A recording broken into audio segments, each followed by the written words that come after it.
Hello dear students, आप सभी का आज के इस लेक्चर में हार्दिक स्वागत है। आज के लेक्चर में हम पढ़ेंगे कल्याणकारी राज्य की अवधारणा के बारे में और देखेंगे कि ये क्या है और क्या काम करता है। इस लेक्चर में बेसिकली हम सबसे पहले जानेंगे कि वेलफेयर स्टेट का क्या अर्थ है, कौन से ऐसे कारण थे जिनकी वजह से वेलफेयर स्टेट को अपनाया गया, इसके उदय के पीछे कौन कौन से कारण जिम्मेदार रहे, और फिर हम वेलफेयर स्टेट कौन कौन से काम करता है उनको देखेंगे और इनके डिफरेंट टाइप्स देखेंगे। बाद में देखेंगे कि क्या इसकी कोई आलोचना की जाती है, अगर की जाती है तो वो क्या है।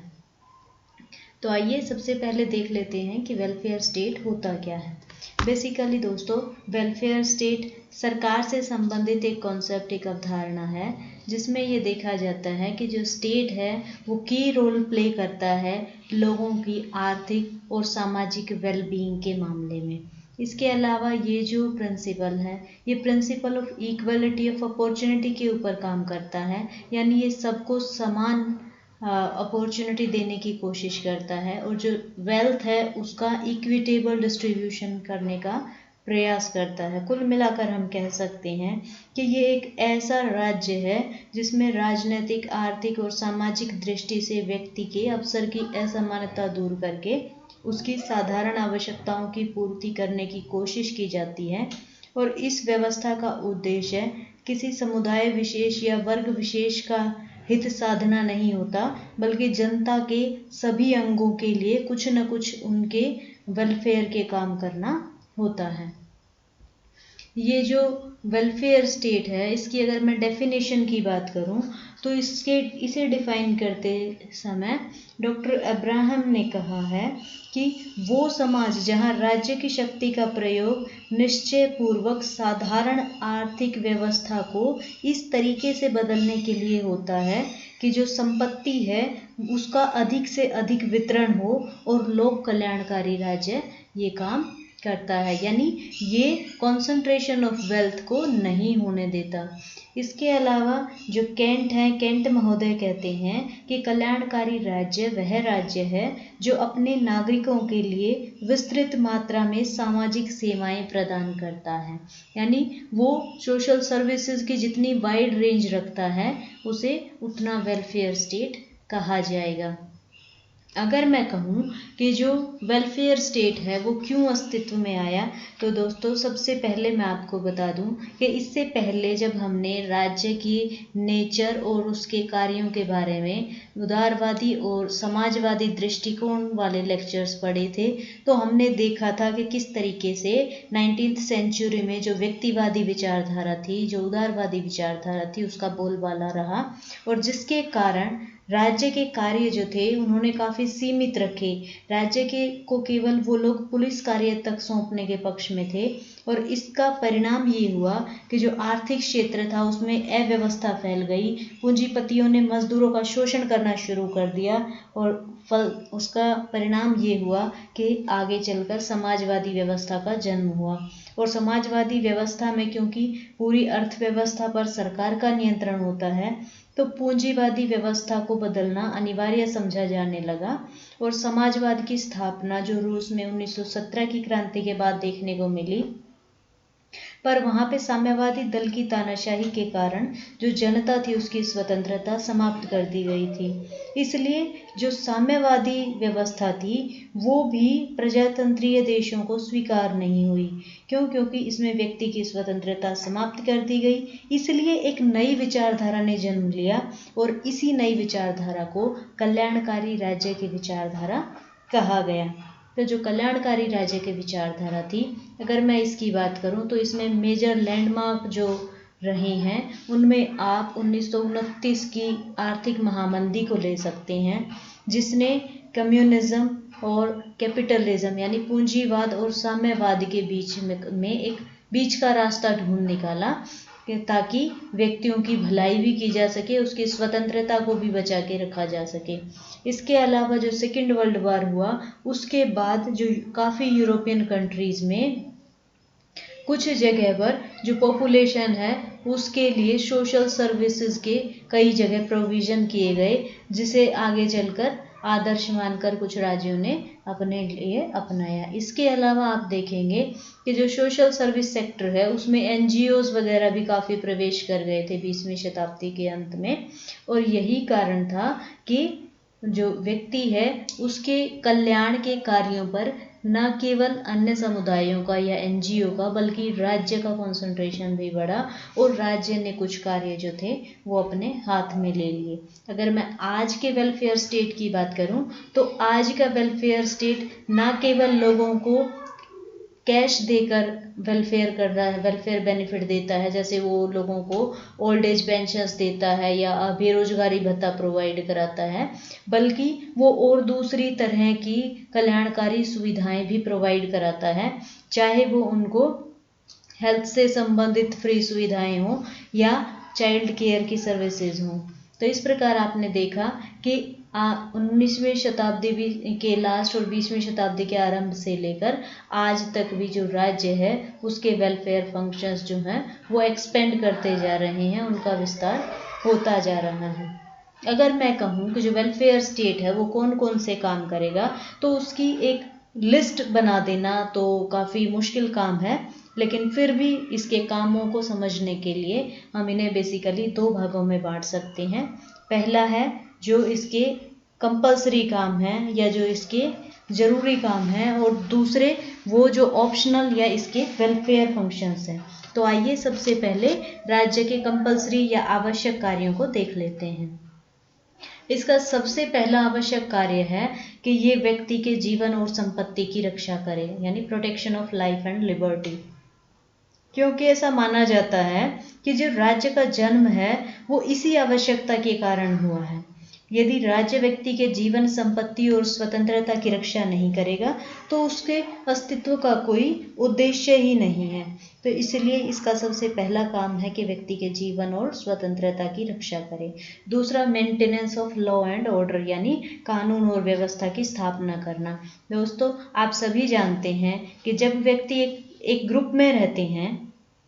तो ये मानवीय स्वभाव है कि बेशक से उनके लिए रूल रेगुलेशंस को डिफाइन कर दिया जाए, उसके बावजूद भी उनमें कुछ मतभेद, कुछ लड़ाई झगड़े जो हैं वो होते रहते हैं। इसलिए राज्य का ये कर्तव्य है कि वो शांति और व्यवस्था बना के रखे, और ये इसलिए ज़रूरी है ताकि व्यक्ति को जो अधिकार मिले हैं, जो स्वतंत्रताएं मिली हैं, वो उन्हें एंजॉय कर सके। क्योंकि अगर राज्य ये काम नहीं करेगा तो जो शक्तिशाली लोग हैं, जो पावरफुल लोग हैं, वो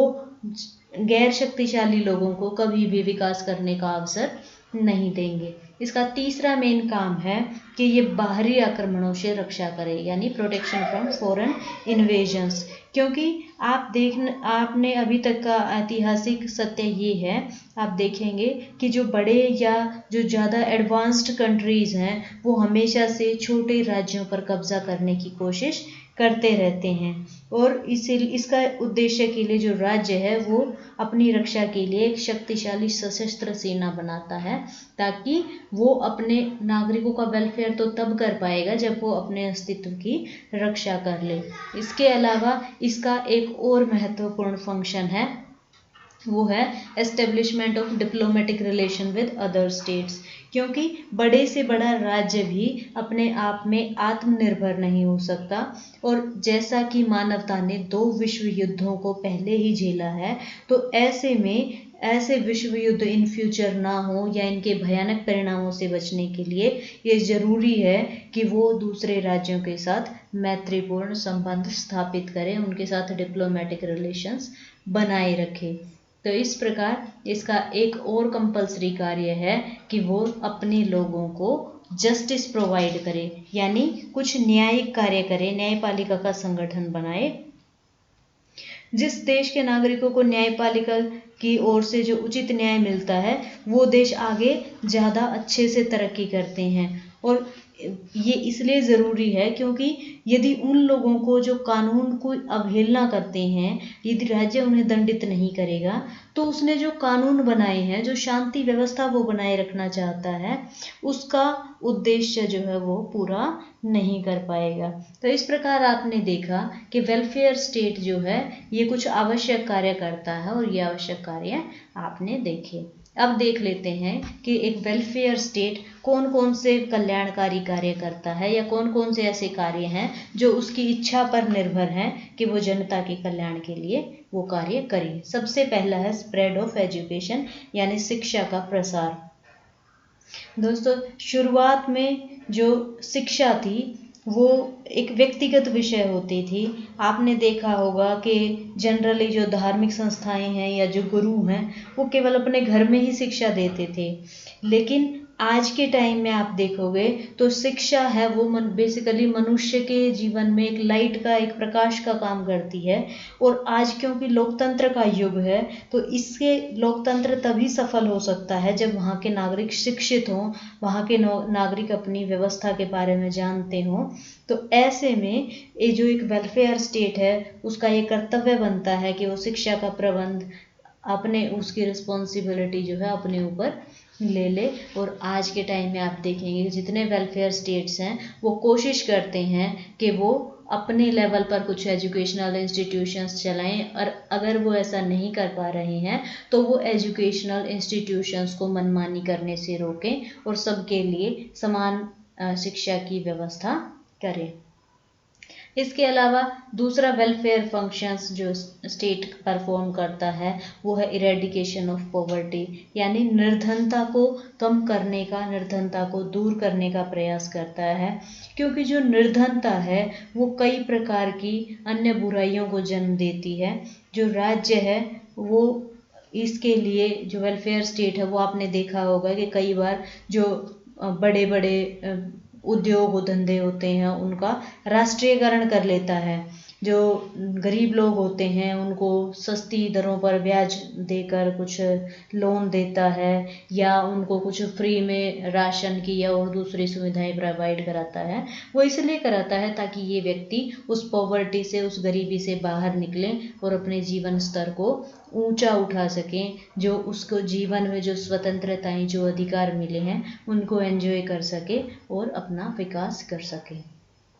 इसके अलावा एक वेलफेयर स्टेट हेल्थ इम्प्रूवमेंट के लिए भी काम करता है, यानी ये सार्वजनिक स्वास्थ्य और चिकित्सा सहायता भी देता है। क्योंकि वेलफेयर स्टेट उस कहावत को सच मान के चलते हैं कि जो स्वस्थ दिमाग है वो केवल स्वस्थ शरीर में ही हो सकता है। इसलिए आज आप देखेंगे कि जो वेलफेयर स्टेट्स हैं वो छोटे बच्चों के, जो बच्चे पैदा होने से पहले से लेकर, एक गर्भवती माँ का ख्याल रखने से लेकर जब तक वो कब्र में जाता है तब तक उसका ख्याल रखते हैं। चाहे वो उसके स्वास्थ्य के लिए उसका टीकाकरण करना हो, चाहे वो अगर गरीब है तो उसका भरण पोषण करना हो, उसको एजुकेशन देना हो, उसको एम्प्लॉयमेंट देना हो, या उसकी कोई और किसी प्रकार की जो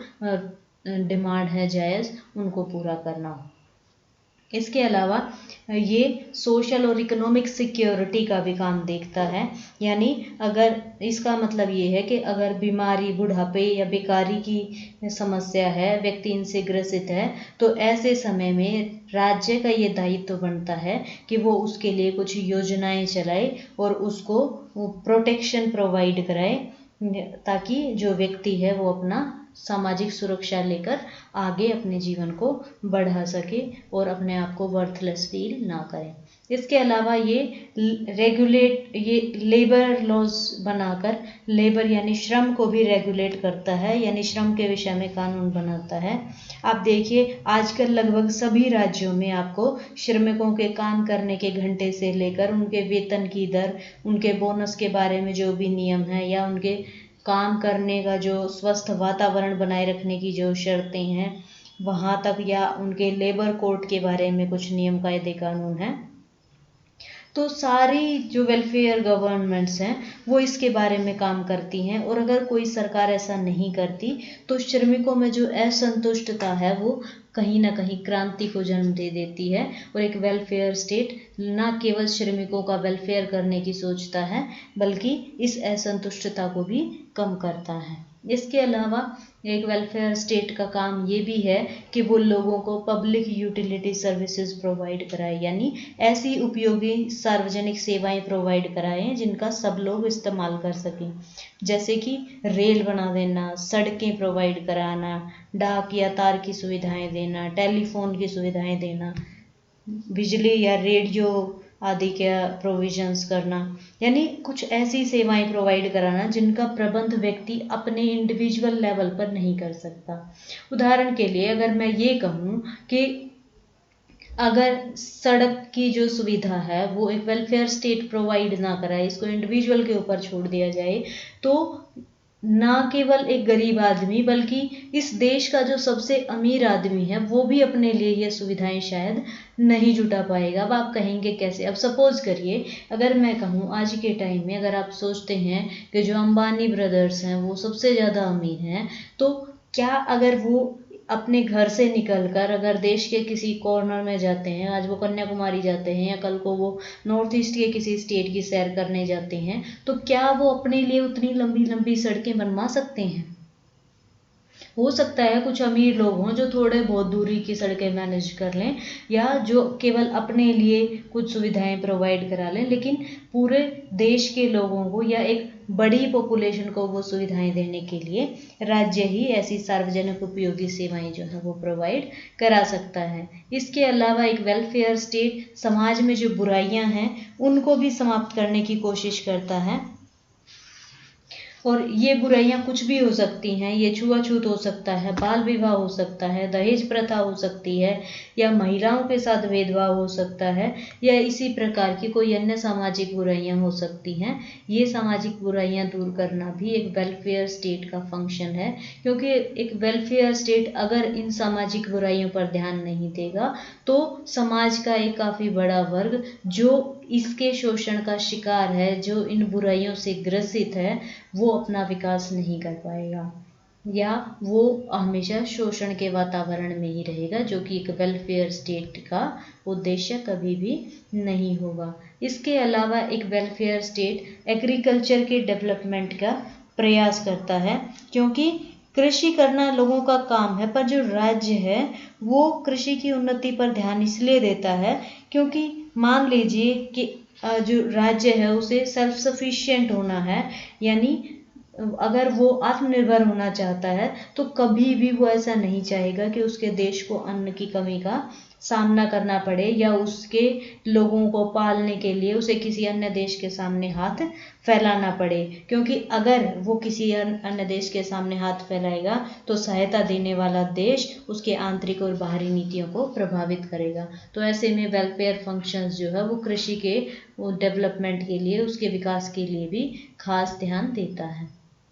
इसके अलावा ये मनोरंजन की सुविधाएं प्रदान करने की कोशिश करता है, चाहे वो सिनेमाघर हो, चाहे वो आर्ट गैलरीज हो, वो कला केंद्र हो, चाहे वो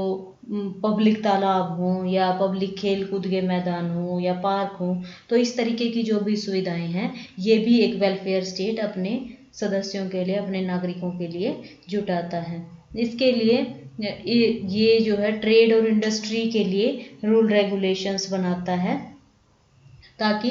इसके देश की इकोनॉमी जो है वो ग्रो कर सके और नागरिकों की गरीबी दूर हो सके, वो जीवन की सुख सुविधाओं का आनंद ले सके। इसके अलावा एक वेलफेयर स्टेट अपने नेचुरल रिसोर्सेज के डेवलपमेंट पर भी खासा ध्यान देता है, क्योंकि यही आगे चलकर उसके नागरिकों की समृद्धि में योगदान देता है।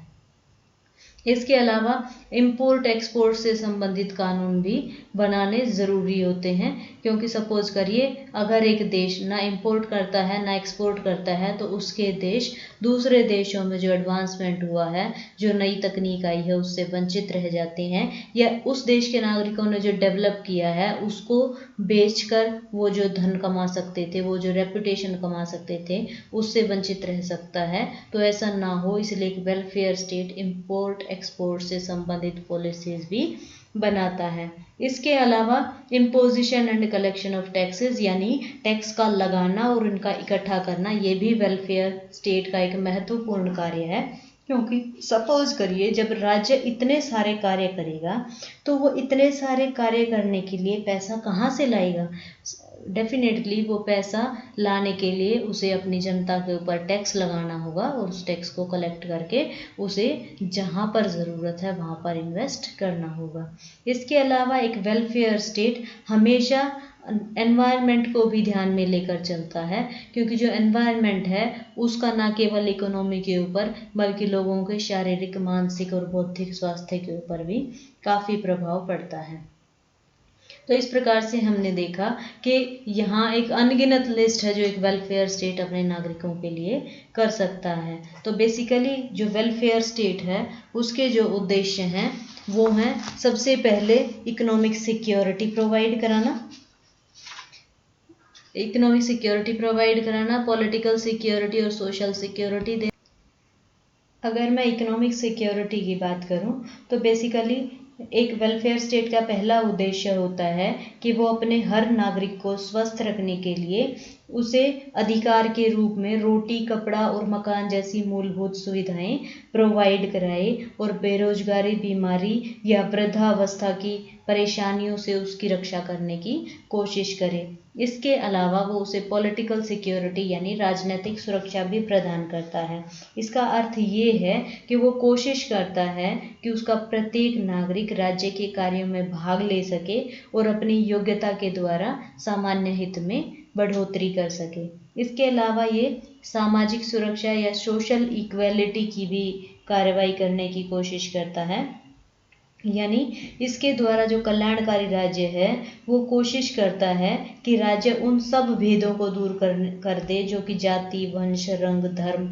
राष्ट्र या अन्य किसी आधार पर राज्य में प्रेजेंट हैं। क्योंकि प्रत्येक व्यक्ति जो समाज में जन्म लेता है वो जीवन संबंधी सुख सुविधाओं को प्राप्त करने का समान अधिकारी होता है और किसी एक व्यक्ति या व्यक्ति समूह के लिए दूसरों के सुख का बलिदान नहीं दिया जा सकता। इसके अलावा ये इंटरनेशनल कोऑपरेशन को भी अचीव करने का उद्देश्य रखता है। इंटरनेशनल कोऑपरेशन से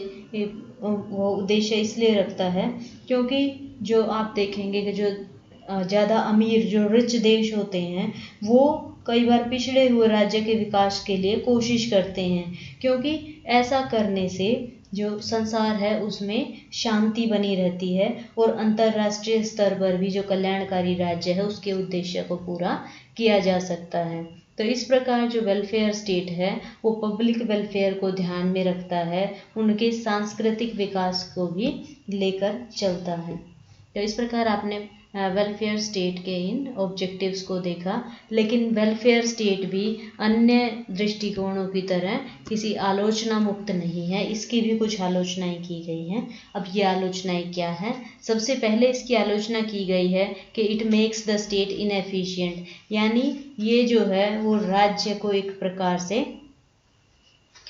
इनएफिशिएंट बना देता है। इनएफिशिएंट इसलिए क्योंकि जो स्टेट है वो ज़रूरत से ज़्यादा वेलफेयर करने के चक्कर में इतने कामों को अपने हाथ में ले लेता है कि वो किसी भी कार्य को सक्षमतापूर्वक पूरा नहीं कर पाता और इस प्रकार वो असक्षम सिद्ध होता है, इनएफिशिएंट सिद्ध होता है। दूसरा ये कहते हैं कि man will not be able to become self dependent, क्योंकि अगर राज्य उसे हर प्रकार की सुविधाएं पहले से प्रोवाइड कराएगा तो एक व्यक्ति अपने लेवल पर अपने लिए सुविधाएं जुटाने की या आत्मनिर्भर होने की कोशिश नहीं करेगा। इसके अलावा इसकी आलोचना करते हुए कहा जाता है कि ये एक बहुत ही कॉस्टली एडमिनिस्ट्रेशन का वो है, यानी एक खर्चीली व्यवस्था है। अर्थात इसका मानना है कि इस व्यवस्था का उपयोग जो रिच कंट्रीज़ हैं, वो यूके हो गया, यूएस हो गया, दूसरे वेस्टर्न यूरोपियन कंट्रीज़ हो गए, वो तो इजीली कर सकते हैं, पर भारत जैसे गरीब देश में इसका प्रयोग नहीं किया जाना चाहिए। क्योंकि अगर आप यहाँ पे ये एक्सपेंसिव सिस्टम, ये कॉस्टली एडमिनिस्ट्रेशन अपनाएंगे तो डेफिनेटली इसके लिए जो सरकार है उसे जनता पर ज़्यादा टैक्स लगाने पड़ेंगे और टैक्स लगाने से जनता का जीवन वेलफेयर होने की बजाय, खुशी होने की बजाय जनता का जीवन और ज़्यादा कष्टपूर्ण हो जाएगा। इसके अलावा इसकी एक और आलोचना ये की जाती है कि ये नौकरशाही को अनुचित महत्व देता है, यानी एनकरेजमेंट ऑफ ब्यूरोक्रेसी करता है, इसको अनड्यू इम्पोर्टेंस देता है। क्योंकि अगर राज्य का कार्य क्षेत्र का दायरा बहुत ज़्यादा बढ़ जाएगा तो डेफिनेटली नौकरशाही के प्रभाव और महत्व में भी अनावश्यक रूप में बढ़ोतरी होगी। और आप सभी जानते हैं कि जो नौकरशाह हैं वो विशेषज्ञ होते हैं, वही सारे नीतियां और कार्यक्रम बनाते हैं, मंत्रीगण तो केवल हस्ताक्षर करते हैं। इसके अलावा इसकी एक और बड़ी आलोचना करते हुए कहा जाता है कि ये curtailment in liberties of citizens करेगा, यानी जो नागरिक हैं उनकी सुविधाओं में, उनकी जो स्वतंत्रताएं हैं उन पर कुछ नियंत्रण करेगा, कुछ रोक लगा देगा। और ऐसा इसलिए हुआ क्योंकि कल्याणकारी राज्य की आड़ में ये सारे कामों को अपने हाथ में ले लेगा, और एक प्रकार से ऐसा भी हो सकता है कि ये भविष्य में जाकर तानाशाही का रूप ले ले। तो आइए एक बार फिर से देख लेते हैं आज के लेक्चर में आपने क्या क्या पढ़ा। सबसे पहले हमने इसमें देखा कि वेलफेयर स्टेट आखिर है क्या, वेलफेयर स्टेट की डेफिनेशन उसके बाद हमने देखी। फिर हमने देखा कि कौन से ऐसे तत्व रहे, कौन से ऐसे कारण थे जिन्होंने वेलफेयर स्टेट को जन्म दिया। उसके बाद हमने देखा कि प्रेजेंट डे में जो वेलफेयर स्टेट है वो कहाँ तक पहुँचा है या उससे क्या उम्मीदें की जाती हैं। इसके बाद हमने इसके फंक्शंस को दो भागों में बांट कर देखा, एक जो इसके आवश्यक कार्य थे यानी कंपलसरी फंक्शंस थे, और दूसरे जो इसके ऑप्शनल या इसके वेलफेयर फंक्शंस थे। इसके बाद हमने देखा कि जो वेलफेयर जो स्टेट है उसके कुछ ऑब्जेक्टिव्स होते हैं, वो अपने नागरिकों को इकोनॉमिक सिक्योरिटी देना चाहता है, उन्हें एक पॉलिटिकल और सोशली इक्वली स्टेटस प्रोवाइड कराना चाहता है। वो ना केवल देश में बल्कि अंतर्राष्ट्रीय स्तर पर भी शांति व्यवस्था बनाए रखना चाहता है, कोऑपरेशन बनाए रखना चाहता है, ताकि अपने नागरिकों का ज़्यादा से ज़्यादा भला कर सके, उनका डेवलपमेंट कर सके। फिर हमने देखा कि जो कल्याणकारी राज्य की अवधारणा है ये भी आलोचना से अछूती नहीं है, इसकी भी कुछ आलोचनाएं की जाती हैं, क्योंकि राज्य जब ज़्यादा से ज़्यादा कामों को अपने हाथ में ले लेता है तो वो किसी काम को ज़्यादा अच्छे ढंग से नहीं कर पाता, या उन कामों को करने में काफ़ी खर्चा आता है जो कि गरीब देश के लिए अफोर्डेबल नहीं होता, या इसकी वजह से ब्यूरोक्रेसी है जो उसका इम्पोर्टेंस काफ़ी बढ़ जाता है, जो कि नागरिकों को दबा कर रखने में विश्वास रखती है, या इसकी वजह से कई बार वेलफेयर के नाम पर नागरिकों की स्वतंत्रताओं का हनन किया जाता है, और हो सकता है कि ये इन फ्यूचर जाके तानाशाही का रूप ले ले। तो दोस्तों आप एक बार सोचिएगा कि जो वेलफेयर स्टेट है क्या वो आपको लगता है कि आज इतना ज़्यादा महत्वपूर्ण नहीं रह गया है, या बहुत और ज़्यादा महत्वपूर्ण होता जा रहा है। आप इसके बारे में क्या सोचते हैं बताइएगा। इसके अलावा क्या आप सोचते हैं कि जो लिबरल मॉडल है वो वेलफेयर स्टेट को जो ये होना चाहिए उस लेवल तक नहीं जाने दे पा रहा है? अगर आप ऐसा सोचते हैं कि जो लिबरल मॉडल है वो इसके राह में एक बाधा का काम करता है, तो इसके संबंध में आप इसके सपोर्ट में कोई दो एविडेंस जो है वो दे सकते हैं आपकी स्टेटमेंट के बैकअप के तौर पर। तो ये था हमारा आज का लेक्चर। आई होप आपको लेक्चर समझ आया होगा। Thank you very much.